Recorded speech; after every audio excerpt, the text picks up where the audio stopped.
Eagle has wind. Roger. 66 on 34. The landing of Apollo 11 was such a cliffhanger that it was almost as if you took all the tension of 8 years of trying to get to the moon and just distilled it down to this one moment. We're standing by for Eagle. This is Eagle, how do you read? Bye-bye, Eagle. We're standing by for your burn report, over. It's a decade worth of blood and treasure invested in this. We're still go, altitude 27,000 feet. Same alarm, and it appears to come up when we have a 1668 up. Roger. Nobody wants to be the one who says, sorry, I have to abort. But you also don't want to be the one who crashes on the moon. 2,000 feet, 2,000 feet, into the ag. 47. All of the work of 400,000 people really came down to that last minute. 60 seconds. Lights on. 30 feet, 2.5 down. They only have enough fuel for one shot at this, which has been 8 years in the making, is the result of a presidential challenge to do something that seems almost like science fiction. And it's all hanging in the 30 balance. seconds forward.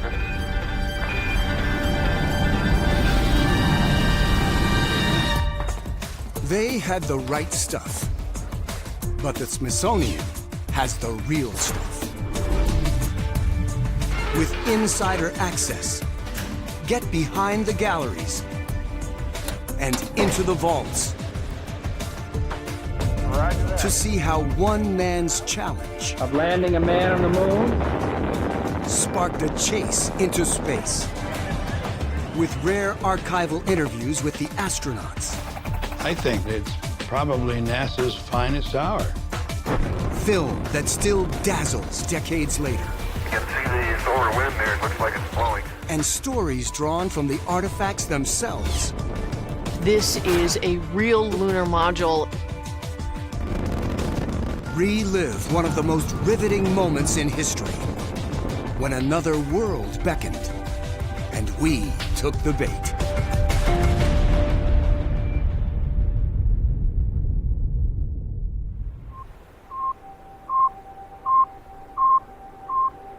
This is the sound of Sputnik.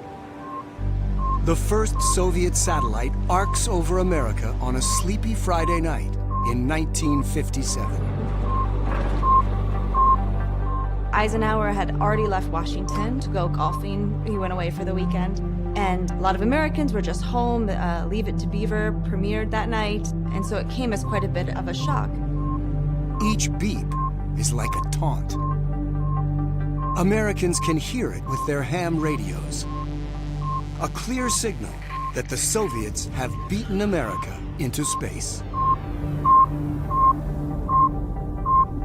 Sputnik kind of caught people by surprise. I mean, the Soviet Union was considered to be a technologically backward country, generally speaking, at the time. On top of that, they'd been devastated by World War II.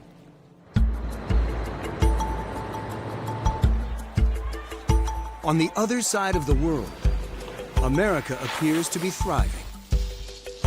It's 1957. The post-war boom is in full bloom. And so there was an expectation among many people that the U.S. would be first in space exploration. But a foreign satellite is now circling the globe, bragging with its incessant beep. It may as well be the sound of a starting gun. The space race is on. The real shock of Sputnik is not necessarily the beep, beep, beep of the very first satellite, but the 1-2 punch of Sputnik 1 and Sputnik 2 launched within a month of each other.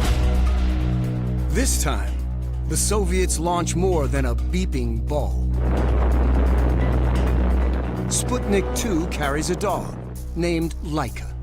Soviet Union 2, America nothing. A month later, Americans have their first satellite on the launch pad. The Vanguard TV-3. They place it on top of a rocket built on a budget. Components include springs plucked from common household mousetraps.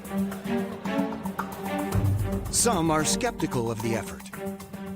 One engineer remembers Senator John F. Kennedy dismissing rockets as a waste of money. On the morning of the launch, rocket fever descends upon Cape Canaveral. Local shops sell out of binoculars. It's a nerve-wracking countdown. 5, 4, 3, 2, 1, 0. Lift off.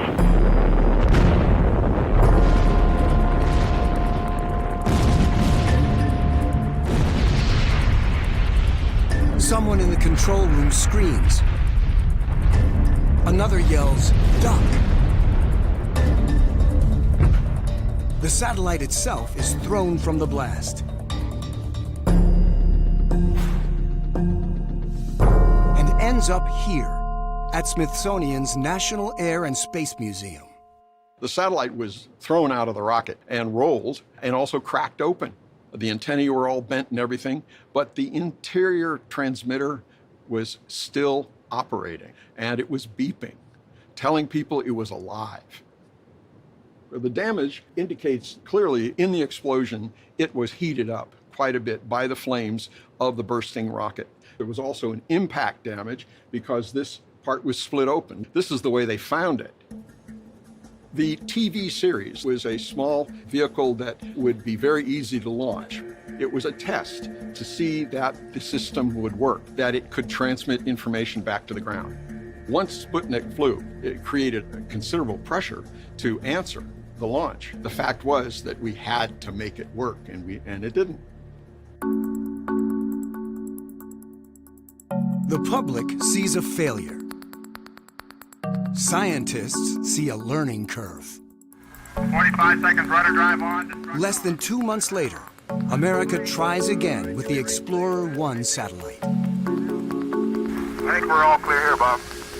It's now at the mercy of some 50,000 pounds of fuel that's supposed to explode in the right direction and lift it skyward. 4, 3, 2, 1.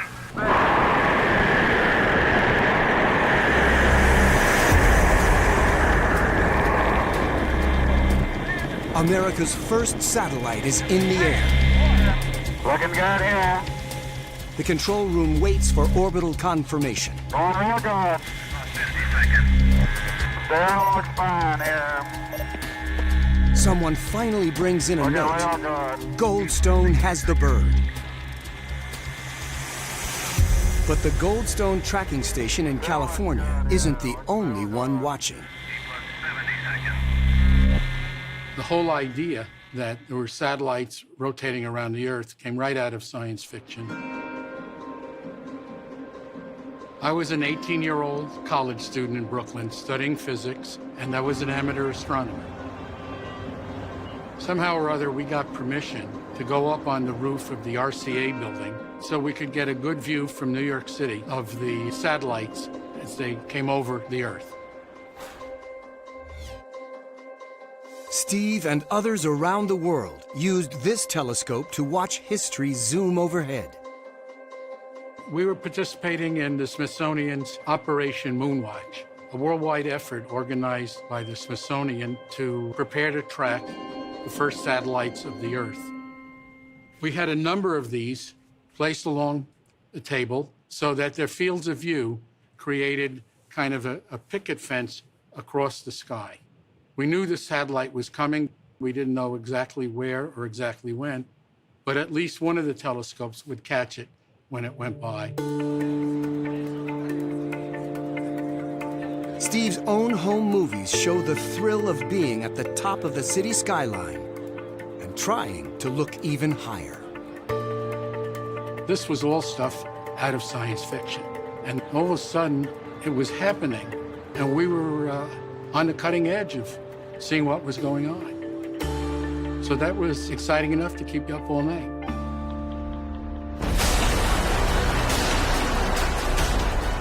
America and the Soviet Union dream of launching much more than satellites. Roger that.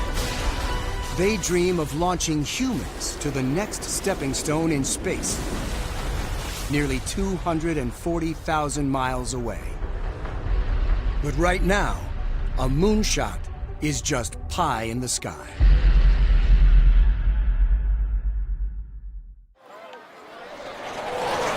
In 1958, NASA posts a new position, open only to military test pilots. Job title, astronaut. Project, Mercury. America's first human spaceflight program. At first, it's a secret project on shaky ground. We didn't know how far the program was going to go. For a while, we didn't even know if it was going to go. Job applicants recall the experience in recordings unearthed from the NASA vault. These three men tried to convince me how neat it would be to get in a capsule on top of the rocket. I said, no way. I'm an aviator. I'm a hotshot flyboy. I'm a test pilot.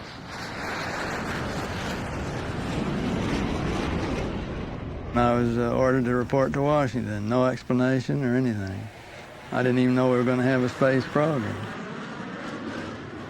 After hundreds apply, 7 make the cut. Gus Grissom, Scott Carpenter, Deke Slayton, Wally Schirra, Gordon Cooper, Alan Shepard, and John Glenn. On April 9th, 1959, NASA introduces its first class of astronauts. The media is ready. The men are not. This is a big surprise. 7 of us sitting on a stage in Washington, D.C. with a bunch of press corps. They were there interrogating us. Jokingly, of course, said that I got on this project because it'd probably be the nearest to heaven I'd ever get, and I wanted to make the most of it. John Glenn really shone at that press conference. He was very adept at public speaking and had natural charisma that came across very much. I also agree wholeheartedly with Gus here, and I think we are very fortunate that we have, should we say, been blessed with the talents that have been picked for something like this. They quickly become cover stories. They hadn't even flown in space, and they were already household names, and they were celebrities. But they're also competitors. Project Mercury is just one part. There were 7 guys competing for the first job, or whatever that turned out to be. The first job, they assume, is to be the first human in space. All 7 begin a crash course in space travel. Once we were selected, it was sort of open-ended as to what kind of things people could think up for us to do that might have some weird remote application to spaceflight. Wally Schirra endures a heat chamber. Gus Grissom tries to fly blindfolded. And John Glenn becomes a human test dummy for G-forces. Astronauts call this centrifuge the Beast.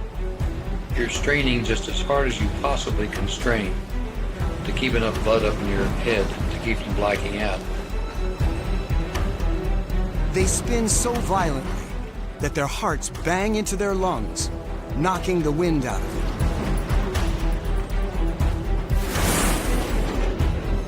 They test for every condition they can imagine in spaceflight. But what about weightlessness? The Air Force devises a way to simulate zero gravity. The Mercury 7 are again the guinea pigs. A C-131 transport ascends to 40,000 feet. Inside are the future astronauts and one nervous reporter with a tape recorder. My hand is shaking. I don't know if my voice sounds funny or not. Then the plane tops out like a roller coaster. And the men begin to float. We are now weightless We are now weightless. Good Lord, what an interesting feeling this is. Doctors have no idea if humans can survive long in weightlessness. Will their organs function? Will food stay down if there's no up or down anymore? They call this the vomit comet. And it's the only way to test the possibilities and problems of zero gravity.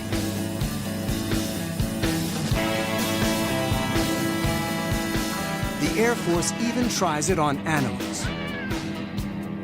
They appear far less enthusiastic.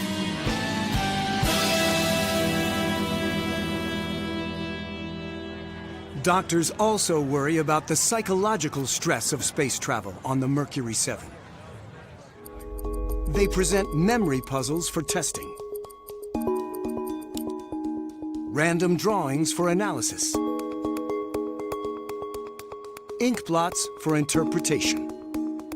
They were also tested for their ability to work with others. They were asked questions like, "Who am I?" and then asked to explain who they were.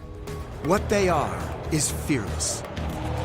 NASA psychiatrists are astounded by bravery that borders on recklessness. Their worst fear isn't dying. It's not being allowed to fly. They've tested the men.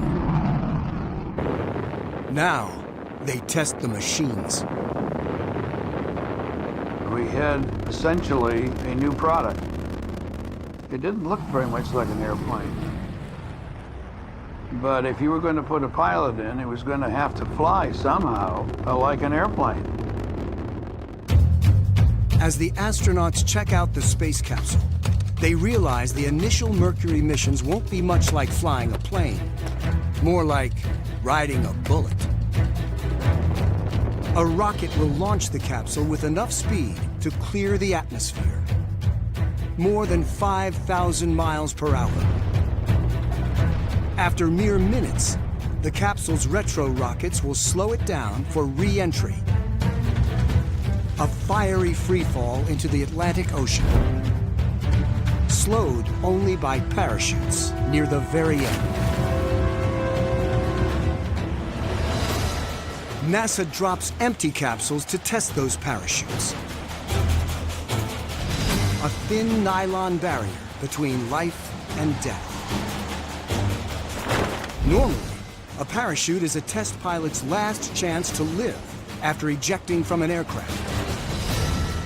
Now, the parachute is Plan A. There is no Plan B. As the old joke goes, it's not the fall that'll kill you, it's the landing. It's very clear what the consequences of failure are to the astronauts and to everybody. So they test the parachutes over and over again. No one has said it quite yet, but failure is not an option.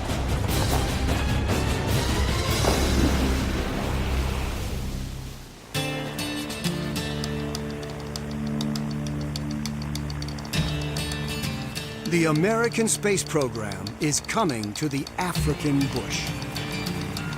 Creating the Mercury program meant creating not only the launch vehicles and the capsules and the crew that could go in them, but also creating all of the ground support of a whole network of listening stations and communication stations around the world. NASA sends new employees far afield to build this new network. One of them is Arnold Aldrich. I didn't know too much about the space program. NASA was only like 9 months old.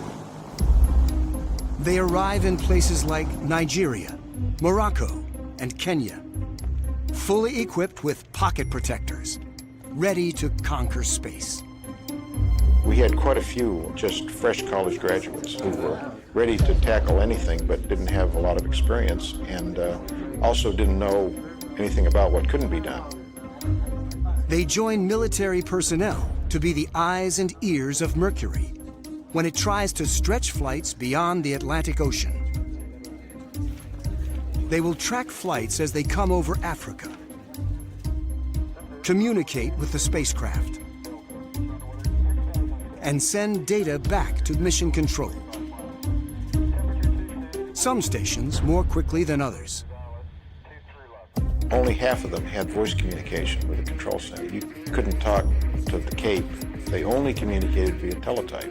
So you would write out what you wanted to say on a piece of paper. You would hand it to a teletype operator. He'd run over to the teletype machine and type it in. And then it would take some period of time, and it would type out at the Cape, and they'd read it.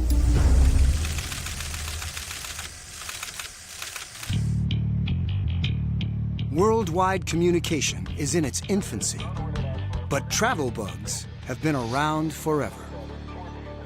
One of the most important pieces of equipment we had was the bottle of kaopectate. And it would set up on top of the console. Aldrich's own father wonders what in the world his son is doing so far from home.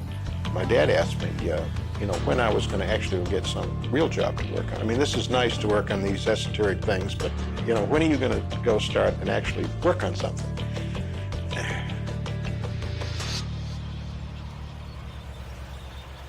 That esoteric something is about to get much more real. A Mercury capsule arrives in Florida to meet its fate.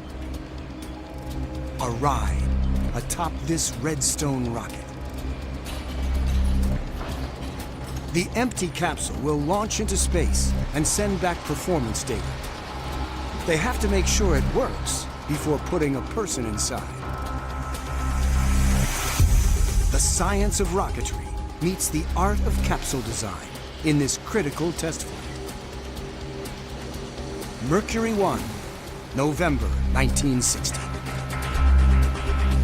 3, 2, 1, 0. Ignition. The rocket gets no higher than 4 inches. It was a pretty embarrassing event overall. We're ready to launch our first Redstone on a suborbital flight to test the Mercury capsule, and it doesn't go anywhere but a couple of inches. Boosters light up, then inexplicably shut down. The escape tower shoots off by itself. The capsule's parachutes pop open and drape alongside the rocket. The nation appears to be stumbling into space. The new president, John F. Kennedy, doesn't like the optics. The failure of Mercury 1, it was seen as another blow to U.S. prestige, and that the U.S. kept on trailing behind the Soviet Union in space exploration and was having a very difficult time catching up. 3 years into their new jobs, the former test pilots are getting a little testy. So far, it's been all drills and no thrills. Waiting around is not their strong suit. Some wonder if joining the space program was a bad career move. It was really touch and go there, but we were still highly competitive. There were still 7 guys going for whatever flight was available. But will there even be a flight? John Glenn gets fitted for his custom capsule seat, with no guarantee he'll ever get launched in it. Remember that in the early days of the program, it was all pretty much up in the air. Actually, nothing is in the air. Yet.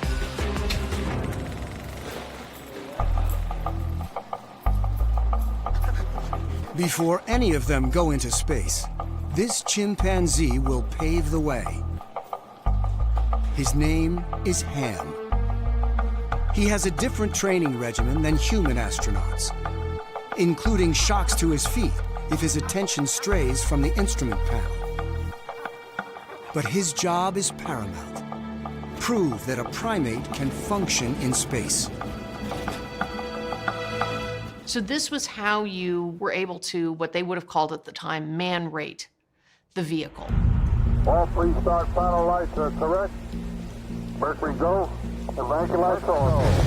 T-minus 18 counting. Since the embarrassment of Mercury 1, they think they've fixed the rocket.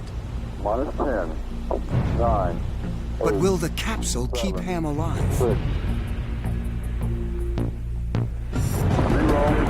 second. Lift off. Lift off. Mercury 2 punches through the Florida sky, with the hopes of the program riding on a 3-year-old chip. We are correct. The capsule loses pressure, but Ham's spacesuit keeps him alive. He pulls levers and pushes buttons as trained. They know he's conscious, but don't know if he'll endure re-entry. We're receiving data again. Let us know when you regain the signal. Ships find Ham's capsule in the wide-open Atlantic. They whisk it aboard and open the hatch to see if Ham survived. He was a little dehydrated, he was a little fatigued, but they gave him an apple and he liked that. He has nothing more than a bruised nose. Everyone hopes the first human in space will be so lucky. But who will it be?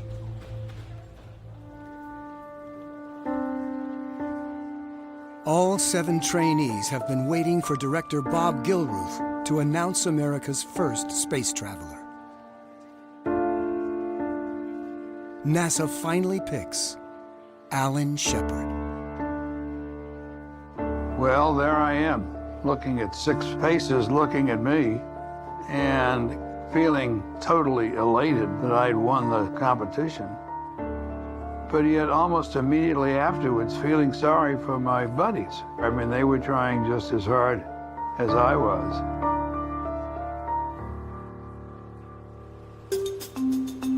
Shepard trains with renewed vigor, 1, start. expecting to become the first human into space. Stand by for re-entry. But NASA delays his flight a month to work out some kinks in the Redstone rocket. During that delay, the Soviets make an announcement. There was another wave of shock, another blow to U.S. prestige that not only did the Soviet Union launch the first satellite, they also launched the first human into space. On April 12, 1961, the Soviet Union launches a man around the globe and into the history books. His name, Yuri Gagarin. He did an orbital flight, which is an order of magnitude more difficult than a suborbital up and down flight into space. Compared to the Mercury astronauts, Gagarin is barely a pilot. He only recently finished flight school. But he's only 5'2", fits into the tiny capsule, and fits the mold for a Soviet success story. He's the son of peasants, it survived World War II. He was kind of the perfect Soviet model for that. And he's a charming, good-looking guy. Gagarin was the perfect person. The Soviets are stealing the global spotlight. For Kennedy, the shock of waking up to find that the Soviets had put the first man in space was embarrassment enough, but that was compounded very soon afterwards by what became known as the Bay of Pigs fiasco. For months, Kennedy was considering a secret plan to oust Fidel Castro from Cuba, a communist country right on America's doorstep. On April 17th, U.S. Navy ships entered Cuba's Bay of Pigs and unload a small fighting force of Cuban exiles to trigger an overthrow of Castro's government. But the invasion force is quickly defeated.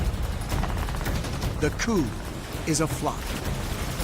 The timing, just 5 days after Yuri Gagarin's flight, is coincidental, but it looks like Kennedy is on a losing streak. This was a tremendous embarrassment to this young president who had only been in office for a few months. President Kennedy needs a win. He looks to NASA to deliver one.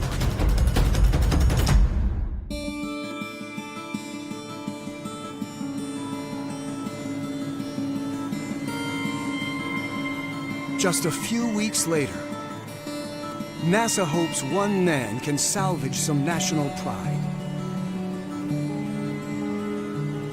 The weather was good, and I remember driving down to the launching pad in a van. Alan Shepard remembers every moment of Mercury 3.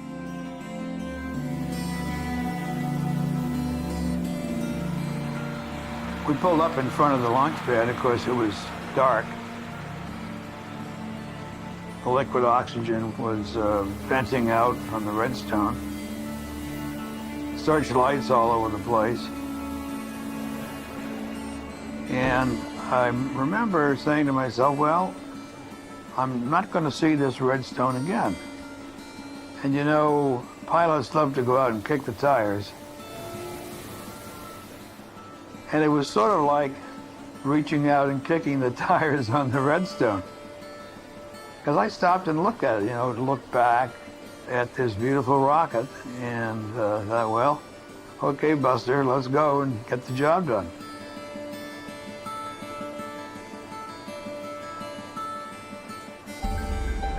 When day breaks, astronauts Wally Schirra and Scott Carpenter circle in fighter jets to watch the launch. We couldn't stay close to the pad because there are a lot of unknowns and dangers in those days. CO, did you verify you got a border light? Those dangers aren't lost on Shepard. Roger, ready to resume the count, STE? At this point, no rocket launch is a sure thing. Okay, Stoney, take it over. Roger. 5 seconds. Roger. Thousands are at the Cape. Firing command. 45 million are watching on TV. And 2 buddies are hovering nearby. Wally and I were circling the pad, listening to the count. 10, 9, 8, 7, 6, 5, 4, 3, 2, 1.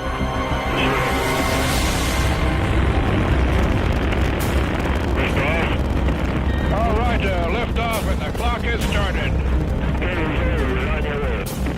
Yes, sir, reading you loud and clear. At liftoff, Shepard's heart rate jumps to 126 beats per minute. G, cabin at 14 psi, oxygen is go. And the rocket sends him 100 miles up, leaving Schirra and Carpenter in the dust. And Al took off and going straight up, and Wally and I never saw a thing. No one will catch Shepard now. Protect ground okay.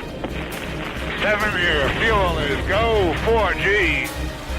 That's all systems go. Protect ground okay. After pulling 6 Gs to escape Earth, Cut off. Tower jettison green. he marvels at what he left behind. What a beautiful view. Cloud cover over Florida. 3 to 4 tenths near the eastern coast. Obscures up through Hatteras. He's only weightless for 5 minutes, but completes a tightly scripted series of tests. Switching to manual yaw. He's all business. Okay, switching to manual pitch. Re-entry goes without a hitch. Main chute is raced. Main chute is green. Main chute is coming unraced and it looks good. America finally makes a splash in the space race, even though it doesn't match Gagarin's full orbit. Being able to answer Gagarin's flight with Alan Shepard's suborbital flight was seen as a U.S. answer but a somewhat insufficient answer. Shepard grabs his helmet, says goodbye to his ship, and finds himself at the White House just 3 days later to receive a medal. To Alan Shepard, we're very proud of him. And so as the president made his speech and said, I now present you a medal, the thing slid off the box and went to the deck. Members of the House and Senate. We almost banged heads. Then he said in his damn Yankee accent, "Here, Shepard, I give you this medal that comes from the ground up." It's all quite a show. But privately, Kennedy's not supporting Mercury for the science. It's for the status. John F. Kennedy was very attuned to the importance of image, to prestige, and to public relations. And so space exploration was sort of used as a measuring stick to understand national strength. If space is where Kennedy can finally show up the Soviets, he's all in.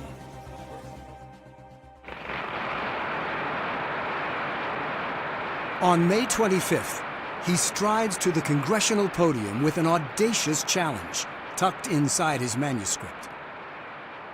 John F. Kennedy's announcement before a joint session of Congress comes really fast. You have to remember that it was only 6 weeks earlier that Yuri Gagarin becomes the first human being to fly in space at all. I believe that this nation should commit itself to achieving the goal before this decade is out of landing a man on the moon and returning him safely to the earth. The general tone of this speech was sort of a call to action. He was telling his fellow Americans that they had to take on grand challenges. This grand challenge now falls on an agency that's not yet 3 years old. Alan Shepard's first flight into space was only 3 weeks ago. NASA had a grand total of about 15 minutes of actual human spaceflight experience. One flight. And he's saying we're going to send multiple people 250,000 miles to the moon and back.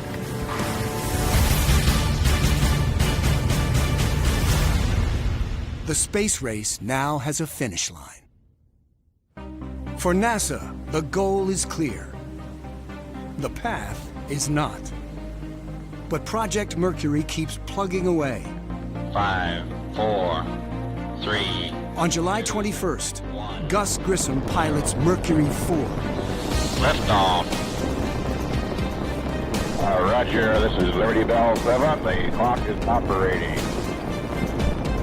The biggest problem comes upon splashdown. Getting ready for impact here. You can see the water coming right on up. His hatch blows open while waiting for rescue. The capsule flooded with water. Grissom scrambled to get out. He narrowly escaped drowning. The helicopter was able to pull him out of the ocean safely. But the capsule sank and went to the bottom of the Atlantic. And Grissom was kind of shaken up by the time they got him back on dry land. So far, 2 Americans have gone on short up and down flights. The third is supposed to circle the globe. And no one is more ready than John Glenn. 60 seconds and counting. The final countdown for Mercury 6 crackles in his headset. All pre-start panel lights are correct. The ready light is on. Eject Mercury umbilical. Scott Carpenter is the Capcom, the one man in mission control, in direct communication with Glenn. In that period, from T-minus 18 seconds to liftoff, T-minus 18 seconds and counting engine start. it occurred to me that this fellow named John Glenn was going to have to put under his belt more speed than we had ever given a human before. And it just came to me. Godspeed, John Glenn.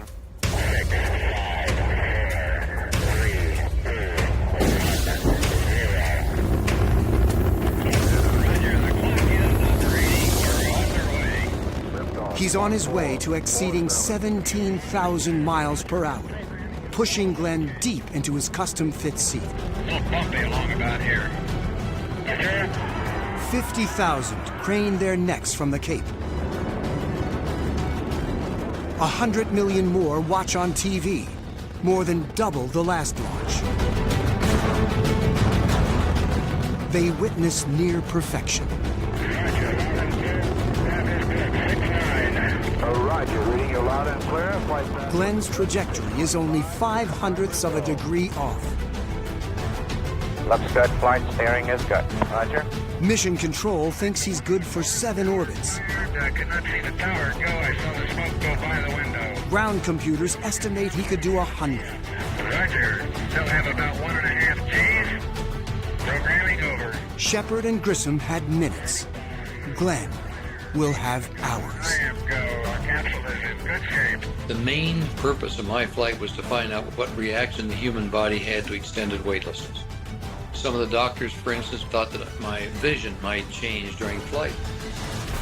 So doctors turned Glenn's capsule, now at the Smithsonian, into a tiny examination room. So this is the actual Friendship 7 capsule that Glenn rode in around the Earth in February 1962. And right in the middle of the instrument panel is a tiny eye chart. And periodically throughout the mission, he had to look at the chart and register how clearly he could see it, because the doctors had all kinds of scare stories. Were his eyes going to go out of focus? When they're floating around in zero gravity, you wouldn't be able to see properly anymore. So he had to periodically perform this eye chart test. I have excellent vision on the charts, no astigmatism or any malfunctions at all. As he was going around the Earth, the doctors asked him to swallow a few times. He had actually applesauce and water, things like that to eat. They were worried about whether you'd become nauseous if you moved your head. So he turned his head from side to side and to see whether he had any disorientation. This Friendship 7, the head movements cause no sensations whatsoever. Thank you. Mission Control has a tight script for Glenn to follow. Then he writes his own story in pictures. NASA didn't really feel that images and photographs or video were really all that valuable to what they were working on. But Glenn didn't really see it that way. And so after getting a haircut in Cocoa Beach, John Glenn walks into a drugstore to find a camera to take on his mission. And he purchases this camera and takes it back to NASA. The first thing they realized is he would need to operate it with just one hand. So they needed to flip the camera upside down to be able to add this handle. And they also needed to add triggers to be able to capture a photo and to wind the film. And so really he could just hold it with one single gloved hand and operate it with 2 fingers. Glenn knew that it would be important to carry his experience back to Earth. I still have a brilliant blue band clear across the horizon, almost covering my whole window. As one of the first people to go into space, he wanted to share that with everyone around the world. The sky above is absolutely black, completely black. And taking pictures with a camera that you could buy in a drugstore was the perfect way to do that. Roger, say again your instructions, please, over. At this point, Glenn has better PR instincts than NASA, but they won't help him get home. And retract the scope manually at this time. Mission Control reveals a problem, potentially catastrophic. While you're doing that, we're not sure whether or not your landing bag is deployed. Roger, I understand. The landing bag is tucked inside a critical part of the spacecraft, the heat shield. If the landing bag had actually gotten loose, that means the heat shield might move out of position during the re-entry, and then the spacecraft would break up. It would burn up. He would be incinerated. Was the landing bag really loose, or is this a false instrumentation signal? They didn't know. Astronaut status is go. Ready for re-entry, over. Roger. After 3 orbits, Glenn maneuvers the spacecraft to the required 14-degree re-entry angle. A fiery heat glows around him. My condition is good, but that was a real fireball, boy. Roger, reading you loud and clear. Millions on Earth hang on every transmission. Astronauts in good shape, tracking systems around the world. We're standing by.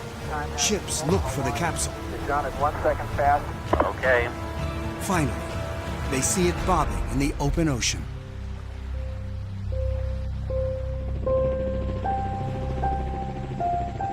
Reporters break the tension of an anxious nation.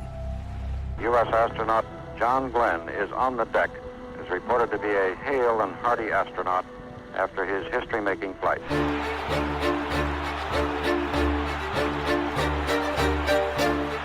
John Glenn's flight had an electric reaction in the United States because it was the one at which the United States finally achieved parity with the Soviet Union.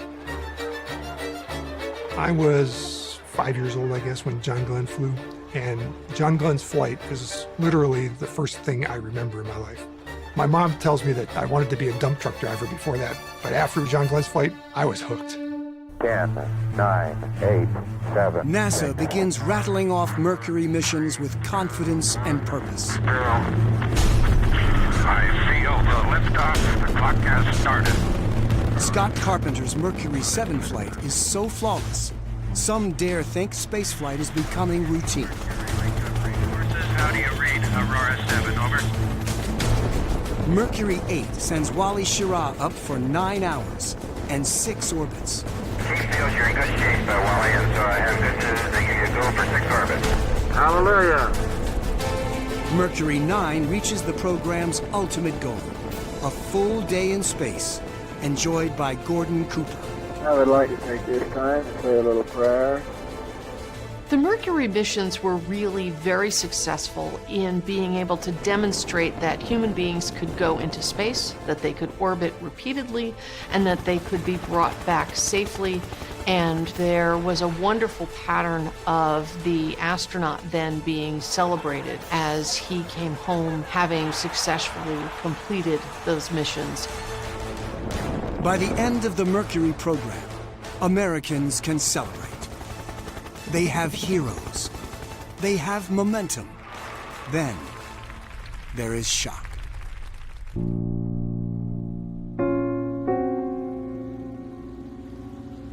When President Kennedy was assassinated in November of 1963, the nation really stopped. Here was this young president who was so optimistic in his tone, so visionary in his outlook, leading us into what he called the new frontier, and space was at the forefront of that. And suddenly he was gone. People were devastated. I grew up in the Boston area, so the Kennedys were royalty and where I came from. And my parents, who I thought of as incredibly strong, they were both crying that night.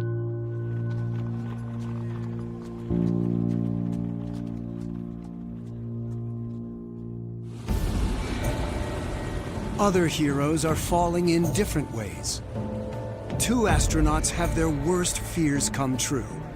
Doctors tell them they can't fly.